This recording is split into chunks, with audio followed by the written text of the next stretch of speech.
Stéphane et Jean, je vous prends la parole. Merci beaucoup, Hélène. Jean, tu peux peut-être prendre la main sur les questions? Oui, on a deux questions qui sont arrivées. Il y en a une première qui est pour Sandra Lagumina, qui concerne le processus interne pour définir ou maintenir la mission. Quel a-t-il été et comment est-ce que, bon, vous nous avez dit qu'il avait convergé, mais comment est-ce que ça s'est passé?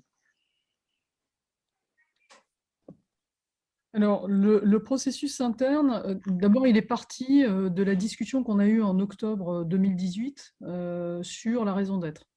C'est-à-dire, on a repris notre ancienne raison, enfin notre historique raison d'être, et on s'est interrogé alors, dans un processus qui s'appelle le Leadership Council, qui pour nous est le top management, les 40 managers de Meridiam, on va dire. On a tourné le truc un peu dans tous les sens, qu'est-ce qu'on avait envie de dire, pas dire, etc.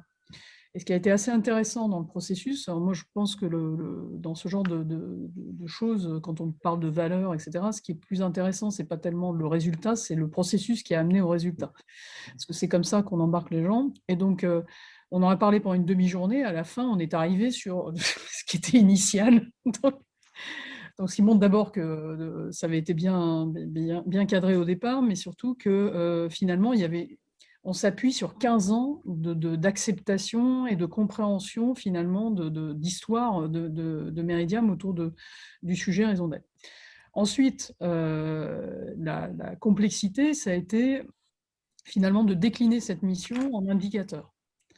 Et donc, c'est là où on a commencé à travailler effectivement sur... on s'est dit, mais qu'est-ce qu'on a comme boîte à outils? Donc, c'est la question d'Hélène, hein, la boîte à outils, c'est quoi?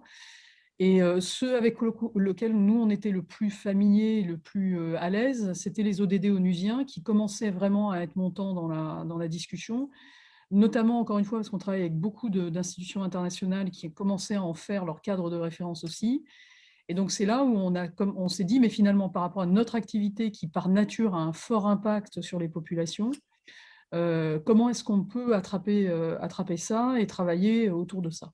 Et c'est là où on a commencé vraiment à se dire, bon, ben voilà, il faut qu'on interroge nos actifs et nos sociétés pour qu'elles nous fassent remonter le premier scoring, et puis, etc. Et donc, cette déclinaison-là, elle a été faite d'abord en chambre, hein, par l'équipe ESG avec les project leaders, puis ensuite, c'est là où on a commencé à partager sur chacune de ces étapes avec le comité de mission qui nous a donné des indications sur ça nous semble pertinent, ça nous semble pas pertinent. Par exemple, on a une question. Dans beaucoup de cas, quand vous faites ce type de mesures, vous limitez au corporate des sociétés. Par exemple, les Sustainability Assessments, c'est généralement que les corporates. Nous, on a dit, pour nous, notre activité, ça ne fait aucun sens. On a 9 bureaux dans le monde. Ça ne m'intéresse pas de savoir combien je mets de papier, enfin, c'est important, mais combien je vais mettre de papier dans ma corbeille. Par contre, ce qui m'intéresse, c'est quand même de savoir à la maille de l'ensemble du portefeuille, finalement, quel est l'impact. Donc, bref, on a eu ce travail-là méthodologique en comité de mission. Et c'est là où, à un certain moment, on s'est mis d'accord sur les 5 piliers de la mission, dans lequel il y a, par exemple, le sujet biodiversité a pas mal été discuté, parce que, par définition, nous, on n'est pas une boîte qui fait normalement de la biodiversité, mais par contre, on a un très fort impact sur la biodiversité. Donc, comment on fait? Donc voilà, donc chacun de ces points ont été largement discutés. Et puis après, quand on s'est mis d'accord en comité de mission, on est revenu vers le Leadership Council. Et on leur a dit, bon, finalement, est-ce que vous êtes à l'aise avec ça? Et ensuite, le COMEX, le Supervisory Board, mais on est parti plutôt par le bas. Donc, c'était un processus interne qui a été assez long. Hein. Ça ne s'improvise pas. Hein. Moi, à chaque fois que les autres... quand j'ai beaucoup de camarades qui m'appellent sur la société de mission en me disant « Ah, j'aimerais bien passer en société de mission, etc. » Je leur dis, 1, c'est exigeant. 2, ça a intérêt à s'appuyer sur des bases extrêmement solides. Parce que sinon, c'est très, très compliqué, et surtout quand on est coté. Donc voilà, donc ça, c'est le processus interne. Sinon, j'ai vu qu'il y avait une question avant qui était sur la démarche de valorisation et d'engagement auprès des investisseurs, des banques publiques et des managers. Quid auprès des prêteurs privés, pré-bonds annexés sur les critères RSE ou DD, si oui, lesquels? Alors, nous, on n'est jamais vis-à-vis des... Enfin, on ne prend pas de fonds de prêteurs privés. Alors, on le fait quand même dans deux choses un peu spéciales. La première, c'est qu'on a travaillé un produit avec Allianz sur une assurance vie qui est finalement, dont le résultat est indexé sur le résultat de nos fonds, de certains de nos fonds. Ça a été un exercice assez compliqué parce que finalement, le juridique n'était pas super clair. Mais c'était intéressant parce que justement la partie publique est très très exigeante en termes de disclosure, etc. Donc c'est quelque chose qui est arrivé au moment où on discutait de nos indicateurs, donc du coup ça nous a fait avancer plus vite sur nos indicateurs. Et puis on l'a touché quand même du doigt une fois parce qu'on a fait 2 opérations de crowdfunding sur certains de nos actifs qu'on a trouvé intéressants. C'était une méthanisation collective super marrante en Mayenne où il y avait 113 agriculteurs, etc. Et donc, on voulait créer du goodwill autour du projet et ça a super bien marché. Et puis, une autre, c'était sur une centrale de Black Pellets à Reims. Donc là, on a touché à du public et donc, du coup, on avait mis effectivement en avant l'impact local des projets, parce que c'est des projets très locaux. Mais c'est la seule fois où nous, on l'a fait vis-à-vis du public. Et merci. Hélène Le Thénault, il y a une question qui vous est posée, qui est posée aussi à Sandra Lagumina, mais j'aimerais bien vous entendre sur le sujet. Il y a une vingtaine d'années, et comment les sujets RSE, c'était la direction de la communication qui avait plutôt tendance à s'en occuper. Aujourd'hui, on a bien évolué, on n'est plus à cette époque-là. Mais il y a quand même des questions qui se posent sur où est-ce qu'on en est dans la mise en œuvre opérationnelle, et notamment lorsqu'il s'agit d'entreprises industrielles, et a fortiori lorsqu'on parle de décarbonation des sites industriels, des process et de rapatriement en quelque sorte d'approvisionnement qui sont à l'international. Vaste sujet. En fait, mon observation, que vous pouvez d'ailleurs retrouver sans trop de difficultés désormais justement dans les rapports extra-financiers des grandes entreprises ou dans des bases de données comme le Carbon Disclosure Project ou d'autres, c'est que certaines entreprises industrielles se sont mises sur des trajectoires de décarbonation, c'est-à-dire de réduction de leurs émissions directes et de leurs émissions indirectes sur leur chaîne de valeur, que dans certains cas, c'est des économies de coûts nets, dans d'autres, c'est des investissements avec des temps de retour assez courts, dans d'autres, c'est des investissements avec des temps de retour longs, et dans d'autres, c'est même pas la peine d'essayer. Ce qui fait que la pente de décarbonation en termes de grammes de CO2 émis par euro de chiffre d'affaires est une pente douce. Et c'est une pente douce, et puis plus on avance, plus c'est dur, parce qu'on a fait les actions quick win en général. Donc, à moins d'un signal prix très fort sur la tonne de CO2 émise qui rendrait un certain nombre de trucs rentables, et aujourd'hui, le signal de prix de marché ou les autres types de prix de carbone ne permettent pas d'aller toujours beaucoup plus loin dans cette décarbonation de grammes de CO2 par euro. Puis il y a aussi les lois de la physique, puisque il y a des ingénieurs autour de la table, c'est qu'on ne fait rien sans rien, c'est-à-dire que pour produire une voiture ou pour produire un téléphone, il y a une quantité minimale d'énergie et de matière à mobiliser. Donc, ça me paraît évident qu'on peut poursuivre ces efforts et que c'est de bon goût de les poursuivre, et que ça ne rend pas certains secteurs fondamentalement durables. Alors, je vais parler de celui dans lequel je me trouve, c'est plus facile. L'intensité en grammes de CO2 par euro de chiffre d'affaires des métiers cosmétiques est très élevée. Parce que dedans, il y a des produits chimie fines, des bouteilles en plastique et tout ce que j'ai expliqué tout à l'heure, des chaînes de distribution qui peuvent être assez longues pour aller au bout du monde. Et que tant que, d'une part, les actionnaires, d'autre part, le marché n'est pas prêt à entendre des arguments de type « est-ce que ces produits sont vraiment utiles ?» on peut optimiser marginalement la fabrication de ces produits jusqu'à un certain point. Voilà. Et donc, nous, on a des opérations industrielles, on a une belle grosse usine. Est-ce que le sujet, c'est la consommation énergétique de l'usine, ou est-ce que le sujet, et c'est notre sujet d'ailleurs, c'est les cotons jetables utilisés pour le démaquillant? Le produit phare étant le démaquillant. Donc, c'est-à-dire l'usage du produit et pas sa fabrication. Donc, le sujet des émissions indirectes de CO2 en aval ou en amont est tout aussi important, voire plus que les émissions directes. Donc, bien entendu, on peut se focaliser sur son usine, mais en général, on rate le sujet qui est le lien structurel entre son cœur de métier et l'environnement. Donc, c'est ça que je voulais dire. C'est pour ça que nous, qui sommes plastique et chimie, quand je dis, tiens, et les filières végétales ou un emballage en carton ou de la cosmétique sèche, au début, on me prend pour une dingue. Et après, quand on voit les statistiques sur le marché de la cosmétique sèche, on se dit, tiens, pourquoi pas, il y a vraiment un marché là-dessus, hein, sur le shampoing solide, par exemple. Donc cette révolution mentale qui est à la fois une envie de le faire, mais là encore, une entreprise ne peut pas s'asseoir sur tous ses actifs. Donc d'abord, on a l'usine, on a les brevets, on a des centaines de brevets, et c'est valable dans tous les secteurs. Quand une entreprise a capitalisé pendant 30 ans sur un cœur de métier, elle ne va pas prendre un virage en 6 mois non plus. Donc c'est des virages qui sont intéressants, pas forcément rapides, mais intéressants, et c'est pour ça que ce n'est pas enclavé dans la RSE. Pour moi, ça ne peut pas être de la RSE. Et d'ailleurs, je déteste le mot RSE parce que c'est renvoyé, c'est un espèce d'oxymore aussi fou que croissance verte. Enfin, quand on dit responsabilité sociétale de l'entreprise, il me paraît que la question qui se pose, c'est les convictions personnelles et la responsabilité des personnes qui la dirigent, et non pas de la structure juridique à laquelle on ne demande rien d'un point de vue éthique. Donc, le mot RSE me pose problème pour cette raison-là, depuis longtemps. Et par ailleurs, en général, on fait des batteries d'indicateurs extra-financiers et on ne se pose pas les questions stratégiques de moyen terme, ou pas toujours. On aimerait bien, les directeurs RSE aimeraient bien, mais en général, ça ne percole pas du tout dans les étages du dessus.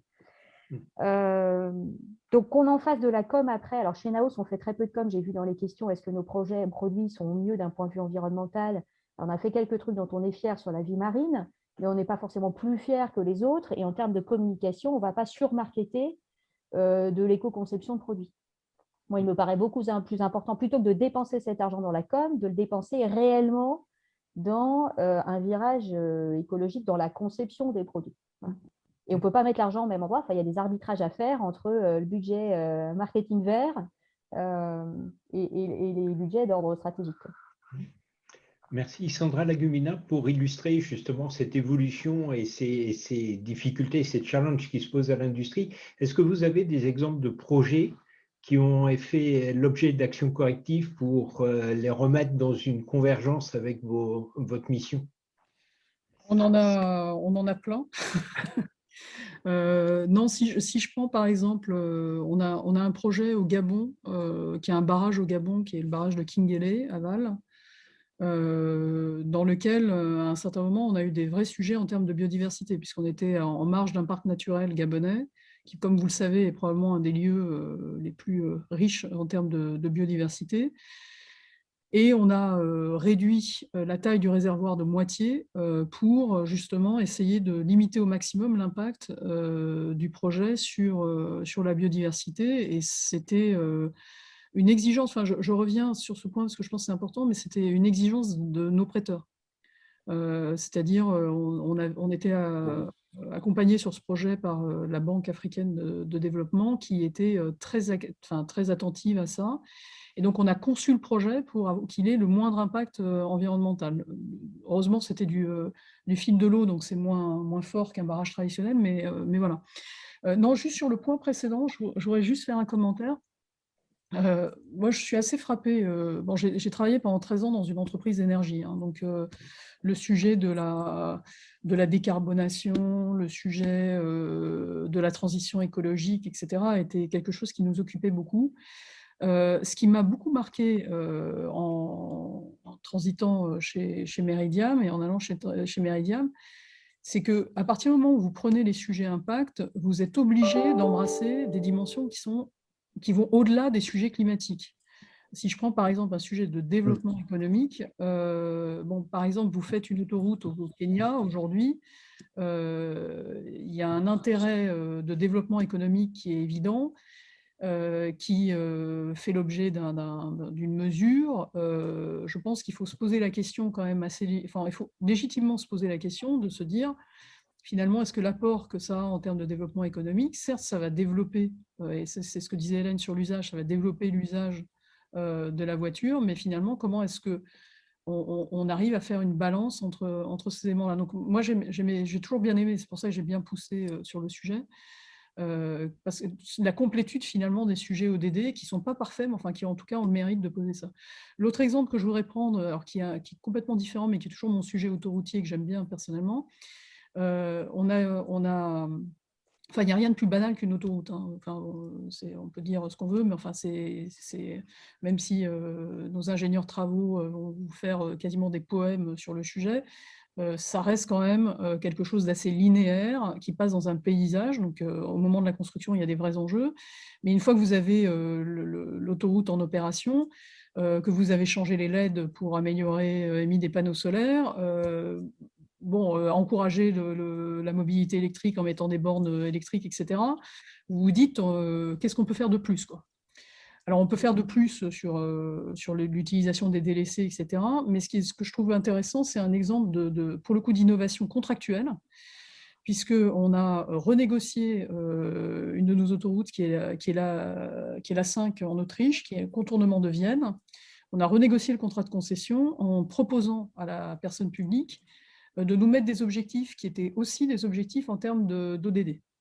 Et donc, toujours en positif et négatif, hein. Et donc, l'engagement, finalement, en matière d'ODD a été valorisé par la personne publique, qui, dans le cadre de la renégociation du contrat de concession, a accepté, finalement, qu'on ait une part variable, puisque c'était en plus une autoroute en availability payment, qu'on ait une part variable qui marche autour de ça. Et donc, moi, j'ai trouvé cette démarche assez intéressante, parce qu'on lui a proposé, hein, mais ça a été acheté, on va dire, par la collectivité, qui du coup, il y a vu aussi un moyen, elle, de pousser des objectifs d'intérêt général auxquels elle tenait. Donc voilà, donc il commence à y avoir ce type d'espace que je trouve plutôt très, très intéressant. Après, oui, on essaye toujours de limiter les impacts environnementaux, notamment dans la partie construction. Et là, il y a un champ absolument considérable de choses à faire sur le terrain de la construction, je ne vais pas dire verte parce que ce n'est pas vert, mais enfin en tout cas de limitation de l'impact au moment de la construction, par l'emploi d'un certain nombre de matériaux, par aussi le timing des travaux, par un travail, par un recours accru aussi à l'intelligence artificielle sur comment est-ce que justement on arrive ou pas à faire ça. Enfin bref, c'est un champ sur lequel on travaille beaucoup et notamment sur lequel on essaye de convaincre nos partenaires constructeurs d'aller. Donc voilà, oui. Donc ça, c'est vrai, effectivement une préoccupation constante. Oui. Alors, ni l'une ni l'autre n'avait parlé pour l'instant de l'évolution démographique, hein, sur les 5 continents, pas directement, c'est indirect avec tout ce qui est réchauffement climatique, consommation des ressources, etc. Est-ce que ça rentre dans vos critères d'évaluation ou des actions, et comment est-ce que ça rentre? Je sais pas, enfin, si je peux juste répondre à ça rapidement, mais effectivement, enfin, nous on travaille beaucoup sur le continent africain. Donc on a et on a du coup une réflexion qui est très forte en matière de résilience. Alors c'est un mot à la mode, mais on a travaillé avec la Fondation Rockefeller et avec l'ONU pour créer un nouveau fonds qui s'appelle TURF et qui travaille justement sur la résilience des villes aux chocs qu'ils peuvent avoir. Alors, il y a le choc climatique, mais il y a aussi le choc de migration, le choc d'augmentation de la population, etc. Et c'est des données qui sont, enfin, c'est extrêmement intéressant. C'est-à-dire, on voit bien que penser la mobilité d'une ville comme Dakar, bon, aujourd'hui, on est en train de construire le BRT de Dakar. Le BRT de Dakar à population, enfin, ne sera pas à population constante. Donc, comment on fait pour travailler ce sujet-là pour qu'il soit résilient dans le temps? On a eu toute une réflexion justement sur le plan de mobilité. Bref, c'est effectivement une des données qui rentre quand on regarde ce qui va faire finalement que notre actif, où il sera dans 25 ans, qui est l'horizon de nos fonds. Donc, pardon Hélène, j'étais... Du tout, du tout. Non, alors, j'ai embrayé sur cette question qui est multifacette, hein, de la démographie, de la pression démographique, de ses conséquences, avec 3-4 exemples chez Naos, mais pas seulement. Alors, la pression anthropique, ce qu'on appelle la pression anthropique, c'est-à-dire trop de monde sur un milieu, est assez visible pour nous sur tout ce qui est produit solaire, à la fois parce qu'on se met de la crème sur la figure quand on est au soleil, au bord de la mer en général, et parce que beaucoup de ces bouteilles en plastique finissent dans les océans. Et donc, l'ensemble de l'industrie est sinistré par les mers de plastique qui volent au milieu du Pacifique et la réputation que ça donne, à juste titre, sur les metteurs sur le marché de plastique. Donc, comment on se sort de ça? On pourrait dire qu'on va financer des bateaux qui vont aller mettre des filets autour des mers de plastique pour les récupérer, les broyer, en faire je ne sais pas quoi, ce qui existe, ou qu'on va mettre des tortues high-tech dans les fonds de port pour aller récupérer les bouteilles, ce qui existe aussi. Nous, notre approche, on a essayé de la définir en cohérence avec prendre soin du vivant, ce que j'évoquais au tout début, qui suit le fondateur depuis 40 ans. Je donne un exemple, on a une convention de partenariat avec Andromède Océanologie, qui est un bureau d'études qui est dans le sud de la France, pour la préservation des posidonies. Alors, les posidonies, c'est les herbiers sous-marins qui sont en Méditerranée notamment, qui se font labourer et arracher par les ancres de yacht tous les étés. Quand les bateaux de 5 mètres, 10 mètres ou de 50 mètres arrivent, ils jettent l'ancre n'importe où, si possible dans la Posidonie, alors que c'est interdit. Donc, on finance en fait une application smartphone pour capitaines de yacht, pour que ces capitaines de yacht n'aillent pas arracher les posidonies quand les personnes VIP qui sont sur les bateaux se mettent de l'estéderme sur la figure. Donc, ça paraît indirect, néanmoins, c'est significatif parce que la Posidonie a une capacité à séquestrer du carbone qui est colossale, beaucoup plus que les prairies herbeuses en surface. Et puis, par ailleurs, c'est un lieu de frayage pour les poissons, c'est là qu'ils font des petits, et donc c'est le berceau de la vie marine, la Posidonie en Méditerranée. Donc, on s'est dit, plutôt que d'aller planter des arbres à la chaîne ou ramasser des bouteilles plastiques, on va faire ça, on va essayer de prendre soin des milieux vivants en Méditerranée. Ça m'amène à dézoomer un peu des lois de la physique et du CO2 sur les lois de la biologie. Moi, je pense que la crise du vivant va nous heurter en même temps, ou plutôt avant que la crise climatique, qui de toute façon a déjà commencé, mais en tout cas, elle va heurter l'ensemble de l'économie et des populations de manière sévère, en termes d'approvisionnement alimentaire, d'état des écosystèmes, et que donc tout ce qu'une entreprise peut faire pour comprendre les écosystèmes et dans certains cas les préserver, voire, soyons fous, les régénérer dans certains endroits, me paraît un investissement judicieux. Alors, si on ne fait pas ça, de toute façon, dans l'industrie comme la nôtre, qui est très B2C, le pouvoir d'achat s'érode. C'est-à-dire que dans des pays où le contexte économique et écologique se dégrade, la capacité à acheter des bouteilles de cosmétiques aussi. Donc, qu'on le prenne par un bout ou par l'autre, ça va revenir, et ça revient déjà dans certains pays. Et le troisième point par lequel on prend cette question de préservation du vivant et de pression anthropique, vu le domaine dans lequel on travaille depuis plus de 30 ans sur la notion du vieillissement. Alors, le vieillissement cutané et la lutte contre le vieillissement. Donc, on a dans les équipes de recherche de long terme de NAOS des gens qui travaillent sur le bricolage du vivant à l'échelle de la peau ou à l'échelle de l'individu pour ralentir son vieillissement, qui est un sujet d'actualité. Donc, je peux le citer parce que de toute façon, on a un partenaire avec lui. Miroslav Radman est un académicien des sciences qui fait de la recherche de long terme sur les protéines de la peau et sur le bricolage de l'ARN. Autant vous dire qu'on est en plein dans des sujets très actuels qui est est-ce qu'il est judicieux de bricoler l'ARN pour faire quoi? Qu'est-ce que ça veut dire sur la quantité de population à la surface du monde? Qu'est-ce que ça veut dire sur son espérance de vie? Et qu'est-ce que ça veut dire sur la pression anthropique d'ensemble? Et donc, on revient un petit peu à la case de départ qui est finalement, qu'est-ce qu'on entend être un développement durable? Comment ça va se matérialiser en fonction de qui investit où? Donc, je reviens à ça. Nous, on est à la fois très en amont et très en aval, très en amont sur le vivant à l'échelle de la peau et des mécanismes cellulaires, très en aval avec tous les impacts de ce qu'on fait aussi. Donc, ces réflexions sur le développement durable nous obligent, ou d'ailleurs c'est passionnant, nous amènent, on va plutôt dire ça, nous amènent à avoir des réflexions que moi je trouve vraiment extrêmement percutantes par les temps qui courent dans le contexte. Et je suis tout à fait convaincue qu'on ne peut pas réfléchir l'avenir sur la base des tendances des 30 dernières années, voilà, pour tous les sujets qu'on vient de citer. Et donc, on est bien obligé, et y compris dans la gouvernance et dans les personnes qui sont mises en place dans les conseils d'administration, d'aller chercher des gens qui peuvent avoir des profils qui ne sont pas seulement financiers ou juridiques, même s'ils ont évidemment d'une grande nécessité, mais par exemple des biologistes, voire des philosophes, des spécialistes en sciences humaines, si on veut pouvoir aborder avec un peu de recul et surtout un peu de science aussi ces questions. Donc, moi, je pense que là encore, les outils ne suffisent pas. Le meilleur schéma de gouvernance, mais avec des personnes qui ne possèdent pas ces prismes-là, n'arrivent pas à appréhender complètement ce qui est en train de se passer aujourd'hui. Et que pour toute entreprise, arriver à appréhender un peu le monde actuel et avoir une prospective qui tire à un peu plus que 6 mois, c'est quand même pas mal, quoi. Voilà ce que je voulais dire sur le vivant. Alors, justement, comme on est, mais vous ouvrez sur la gouvernance et Sandra Lagumina nous en a parlé tout à l'heure, l'importance de la gouvernance à la fois pour les directions opérationnelles et pour les conseils d'administration. Bon, on va laisser tout ce qui est, je suppose, personnes complètement réfractaires aux idées d'évolution, qu'elles soient climatiques, démographiques, etc., et de changements dans les ressources.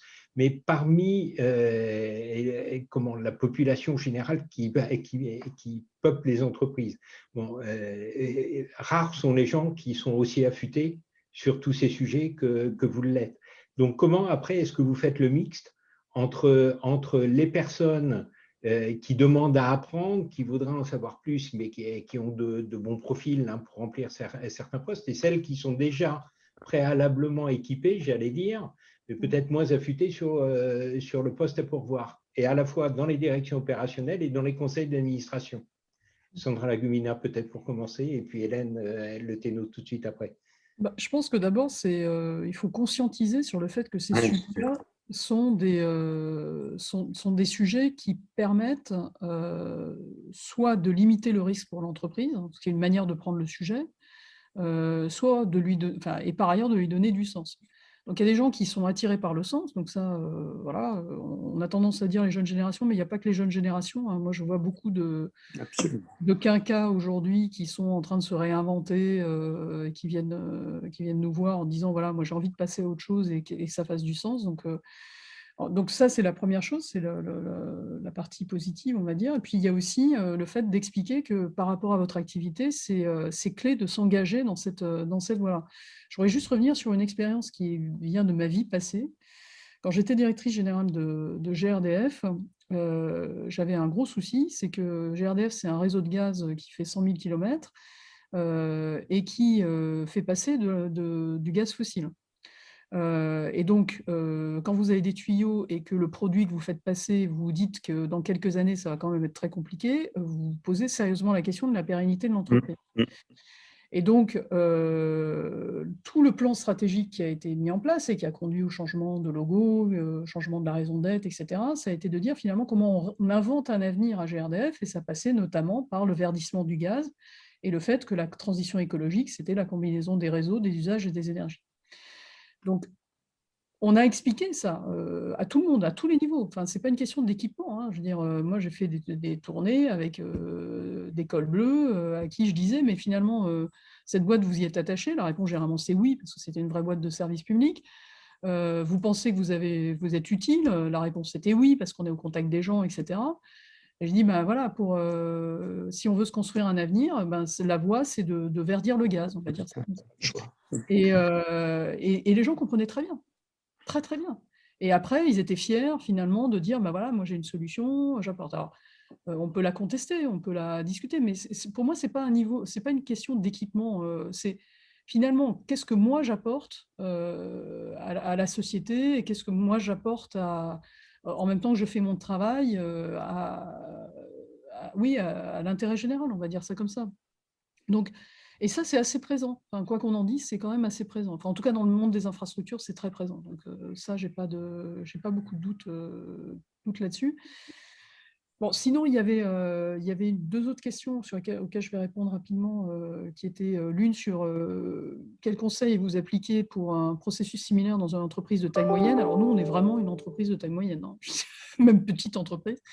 Donc, ce n'est pas une question de taille, je pense. Mais c'est vraiment, il faut prendre son temps, il faut être clair sur la raison d'être, il faut être clair sur, et puis très, très clair sur qu'est-ce que ça veut dire pour l'entreprise derrière, hein. Encore une fois, quand je dis que c'est exigeant, je suis un peu en dessous de la réalité. C'est-à-dire, il faut effectivement vraiment convaincre que finalement, ce qu'on ajoute comme contrainte, parce que ça peut être vécu comme une contrainte, c'est important, justement, je répète, pour l'avenir de l'entreprise derrière. Puis après, il y a une question sur place et nature des projets de compensation pour respecter une trajectoire de 2%.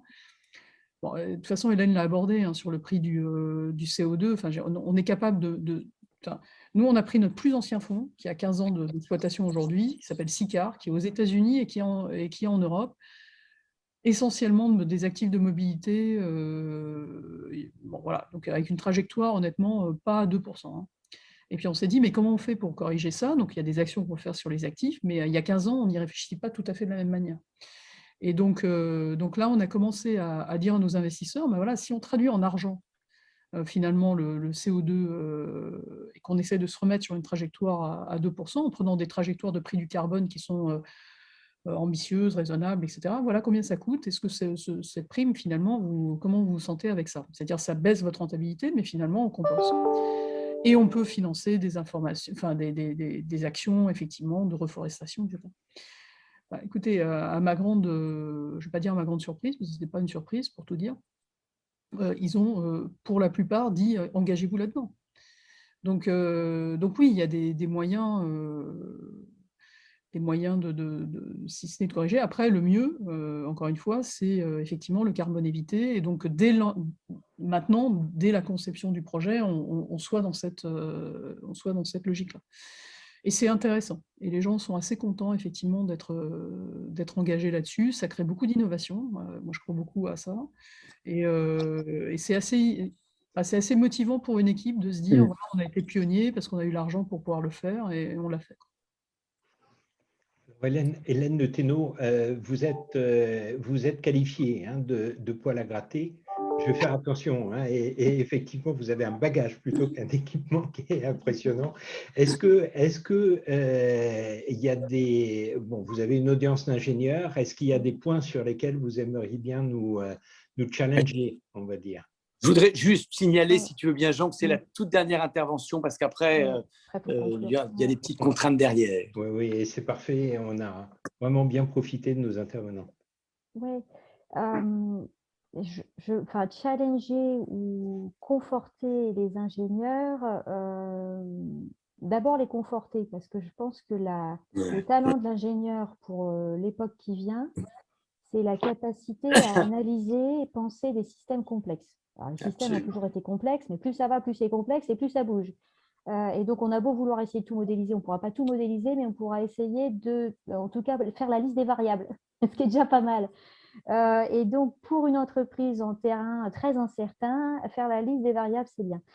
Donc, ce qui est un peu le revers de la médaille de cette capacité, on va dire, conceptuelle, d'abstraction, c'est le manque de savoir-faire ou de goût, ou les deux, dans deux disciplines. J'ai cité la biologie. Je pense que sur les sujets dont on parle, préserver la maison commune, bon, si on appelle ça préserver la maison commune, il vaut mieux avoir quelques bases solides en biologie et en écologie au sens large, et que la plupart des ingénieurs n'ont pas. Ça ne veut pas dire qu'ils ne sont pas capables d'aller la chercher. Et le deuxième environnement dans lequel ils sont probablement moins à l'aise au départ, c'est tout ce qui tourne autour de la sociologie des organisations et des jeux psychologiques dans les organisations. Et une organisation est faite d'hommes et pas seulement de machines, on est bien d'accord. Et que donc, ce qui se trame derrière, en fait, pour une transition vers des modèles plus durables, c'est un questionnement beaucoup plus profond, on va dire, anthropologique, sur les structures du pouvoir. Bon, pour ceux que ça intéresse, du coup, parce que ça fait bien entre les deux, je l'ai plus là sur mon bureau, je vous conseille un excellent bouquin qui s'appelle « Biologie du pouvoir » de Jean-Didier Vincent, qui est lui aussi membre de l'Académie des sciences, qui fait le pont entre la biologie, la psychologie et l'anthropologie. Et c'est passionnant pour toutes les personnes qui sont confrontées aux jeux de pouvoir, qu'elles soient au-dessus ou en dessous d'ailleurs, enfin, peu importe à quel endroit elles sont dans les ficelles. Je trouve que c'est remarquable parce qu'en fait, il conclut, puisque Stéphane qui m'a demandé de conclure un peu en disant que lui, ce qu'il observe à l'échelle des temps de l'humanité, c'est que le désir de pouvoir prend généralement le pas sur le pouvoir de l'amour et l'empathie. Alors, on le sait, mais lui, voilà, qui est un monsieur à grand âge, c'est un de ses derniers bouquins, le dit parce qu'il dit que structurellement, l'humain mammifère en société n'arrive pas trop à modérer son désir de pouvoir, toujours dans les structures dominant-dominé, et que ce soit une domination des hommes sur les hommes ou sur la nature, ça amène à peu près au même résultat aujourd'hui.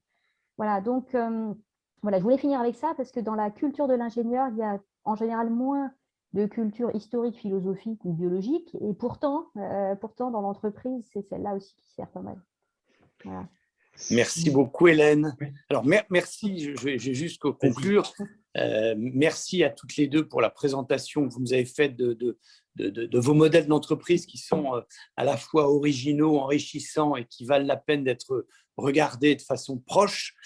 On voit bien qu'aujourd'hui, le développement durable est au cœur des enjeux à la fois de l'économie, enfin de la société, de l'économie et des entreprises. Et pour ce qui concerne les entreprises, si effectivement, on l'a partagé ce soir, le rendement financier n'est pas naturellement le seul critère, on voit bien le rôle qu'a la gouvernance dans la façon dont vont pouvoir évoluer les entreprises.